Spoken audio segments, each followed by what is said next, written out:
Si IMG po, tatandaan lang po natin ay merong tatlong E. Nagpro-provide po siya ng education.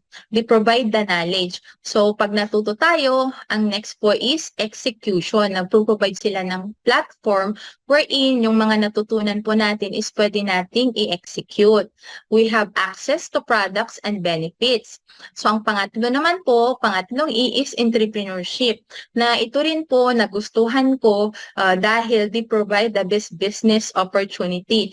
Hindi niya po kailangan na i-full-time mo kaagad yung business side po ni IMG. Pwede po siyang part-time. Tulad po nito ngayon, part-time po siyang ginagawa. Ginamit ko po yung aking off para magbigay po ng presentation po sa ngayon. At si IMG ay tinatawag po natin talagang Total Financial Solution Company kasi halos lahat ng mga pangangailangan natin is pino-provide na niya. Kaya give chance sa IMG na makilala mo nang sa ganun is maayos mo rin yung finances ng iyong family.